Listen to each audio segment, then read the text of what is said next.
Imagine putting on a headset in class and suddenly you're walking through ancient Rome, exploring the inside of a human heart, or standing on the surface of Mars. For generations, learning mostly meant reading a textbook or listening to a lecture. But today, some classrooms are becoming a lot more interactive thanks to augmented and virtual reality. With AR and VR, schools are creating immersive lessons where students can explore environments, interact with concepts, and experience subjects in a whole new way. Educators say when these tools are used thoughtfully, not just a gadget, but as part of the curriculum, they can boost engagement and help students better understand complex topics. And now those same immersive tools are helping students think about their futures. Some schools right here in our area using VR headsets to give middle and high schoolers a realistic look at different career paths. To tell us how it all works, we are joined by Tony Schleiper from Junior Achievement and Brad Benedict from Transfer. So happy to have you both here to talk about this. It's really exciting that we can use some of this technology for so many wonderful reasons. So Tony, tell us how this works. Sure.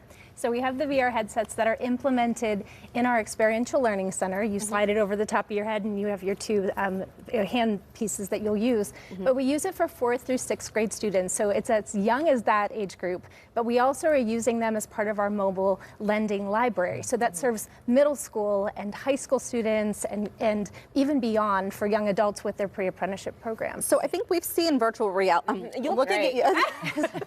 Well, you know, when you're playing a video game and how silly it can look, but what are students realistically going to see when they put these on? Brad? No, that's a great question. So what we're able to do at Transfer is to bring career exploration to students so they can test drive different careers and make those informed decisions. So if they wanted to get into the healthcare industry, we can't put students into an operating room in real life, but in VR you could do that safely. Wow. And in Pennsylvania, we know that manufacturing and construction are great pathways. Again, areas that students can't get hands-on, but because of the great work that Tony and the team at Junior Achievement are doing, they're bringing these immersive learning experiences to students so they can try before they buy, for a lack of better terms, different careers. Yeah, and Tony, what was the real need that you saw with this? And why is it so important to give students this type of experience? So many of our students, even as early as 4th grade, they're going, what do I want to be when I grow up? So this does give them an offering that it allows them to be fully immersive, meet them where they're at, meet our educators where they're at, and to explore so many different careers to set them on that amazing path. You know, I think this is such a great idea because for so many students, I mean, I remember being in that same position. Your career is just kind of this idea in your head of what you make it, what you think it's going to look like. But once you get through college, you have no idea. No. You have no, I mean, you really truly are going in blind. This kind of removes that a little bit. It really does. And in regards to a lot of in-demand careers, they're not top of mind. I have a background in manufacturing that's hidden in industrial parks, hidden from community view.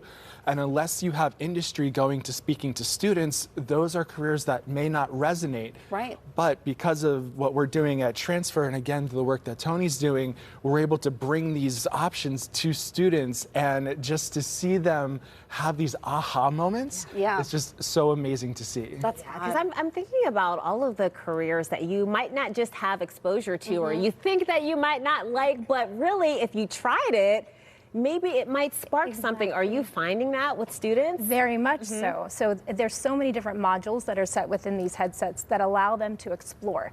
What I like most is that there is a career interest inventory that they take.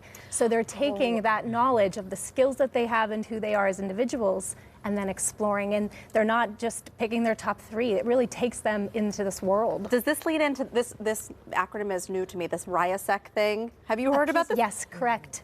It's this way that they're dividing into based on your skills, if you're more social or if you're more, you know, how it can divide you into kind of like, you might want to lean into something like this because you're more social. This complements the work that the schools are doing in that space. That's wonderful. So cool. Yeah, I have to say the future is now. We are here. This looks completely different from anything that I've ever did in school when I was a kid. So it's wonderful. So thank you for offering this. Yes. Yeah. Thanks for coming in. Thank you both. Thanks for Thank you having so us. much. Yes. If you would like to learn more about junior achievement and the work that they're doing with virtual reality in schools, we're going to have more information on our website. And before we head to break, here's our junior achievement question of the week. Nearly 1 in 3 parents say their kids have made unapproved purchases online. For those who got caught, what was the average cost of that surprise shopping spree?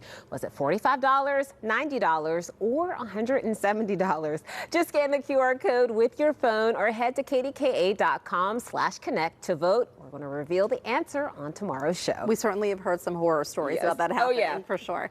Still to come on the show, KDKA's Barry Pittar standing by in the newsroom with the stories you don't want to miss tonight on the KDKA Evening News. Don't go anywhere.